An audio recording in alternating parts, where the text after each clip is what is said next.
chapter 4, sorting material into groups. We will continue with remaining chapter, remaining paragraph, properties of matter. We will start with properties of matter.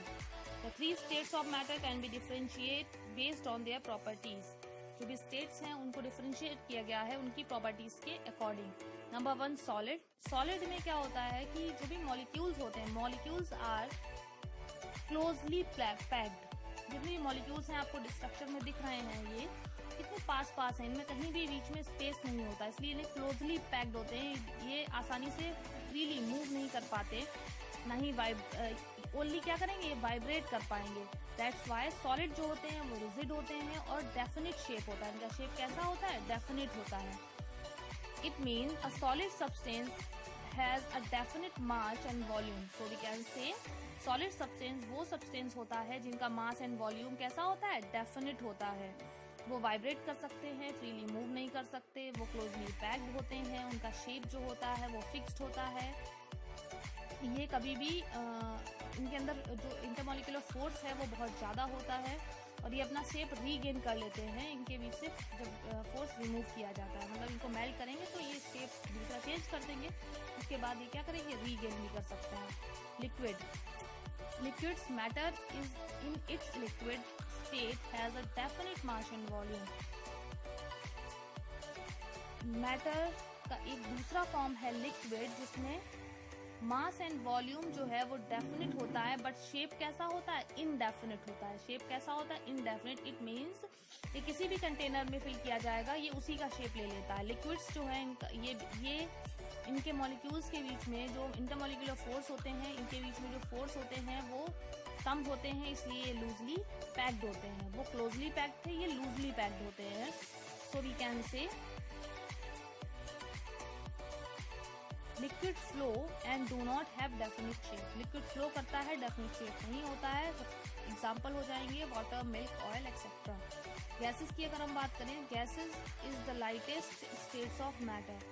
Matter की सबसे हल्की lightest state जो है वो क्या है, gas है. जितने भी मॉलिक्यूल्स होते हैं गैस में वो बहुत दूर दूर होते हैं. इनमें इंटरमॉलिक्यूलर फोर्स जो होता है वो नेग्लिजिबल होता है. मतलब इनके बीच में मॉलिक्यूल्स के बीच में जो भी फोर्स लग रहा होगा वो अप्रॉक्स 0 होता है, इसलिए आसानी से फ्रीली मूव करते हैं इधर उधर. इनका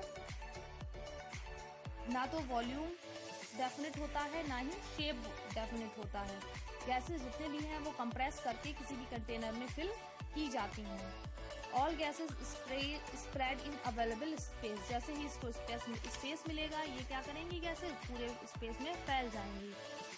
प्रॉपर्टीज ऑफ ग्रुपिंग थिंग्स. अगर ग्रुपिंग थिंग्स की प्रॉपर्टीज की बात करें तो most of the metals cannot break easily. जो मेटल्स होती हैं वो आसानी से ब्रेक नहीं हो पाती. The process of grouping object on the basis of their properties is called classification. Classification क्या है, जब ग्रुपिंग ऑब्जेक्ट की हमने ग्रुपिंग कर ली कि ये सॉलिड है, ये लिक्विड है, ये गैस है. उनकी ग्रुपिंग करने के बाद में हम उनकी प्रॉपर्टीज के बेसिस पे उन्हें क्लासिफाई कर सकते हैं. For example, if we have substance dissolve in water, कोई हमने सब्सटेंस दिया जो पानी में सॉल्युबल है, we can know this substance will form solution. इसका मतलब हम जानते हैं कि वो क्या बना सकता है, एक सोल्यूशन बना सकता है. दस group things based on their properties very useful. तो हमें पता होगा कि हम उन्हें कैसे क्लासिफाई करें. Now keywords. आपको कीवर्ड्स जो है वो नोटबुक में नोट करना है. Classification, grouping of object on the basis of their properties. Insoluble, a substance that does not dissolve.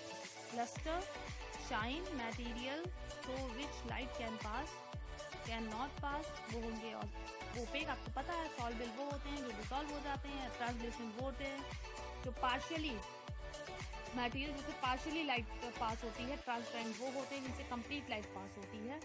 Matter की स्टेट्स हैं 3 states, solid, liquid and gas. Solid की fixed shape, fixed volume. Liquid का no fixed shape, fixed volume. Gas का no fixed shape and volume. Matter की जो properties हैं वो क्या है, number 1 appearance, hardness, solubility, flotation, conduction of heat, conduction of electricity, transparency.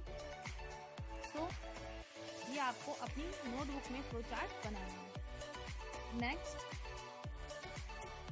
your exercise will start from here.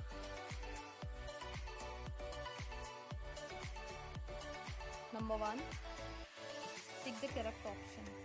What is the matter made up of? Options are molecule, solid, plastic, water. Right answer is molecule. Which of these material is hard, lighter than water and does not dissolve in water? आपने पढ़ा है जो hard होता है, water से lighter होता है, वो क्या है? वुड. एग्जाम्पल इसमें से क्या हो जाएगा? Would. Which of these material is heavier than water, transparent and breaks easily? Wood, plastic, steel, glass. Right answer is glass. Which of these liquid is immiscible in water? Lemon juice, milk, coconut, honey. तो right answer is coconut oil, क्योंकि oil जितने भी होते हैं वो water में immiscible होते हैं, मींस फ्लोट करते हैं. इमिसिबल का मतलब है जो वाटर में इजीली मिक्स ना हो. Which of these options best describe metals? इनमें से कौन मेटल को डिस्क्राइब कर रहा है? Transparent, breakable object, float in water, good conductors of heat. Right answer is good conductor of heat. Which of these material is transparent? Clear glass, wood, metal, ceramic. Transparent कौन होगा? Clear glass. And next exercise you will see in PDF form. So download that and note in your chemistry notebook, not in bio notebook.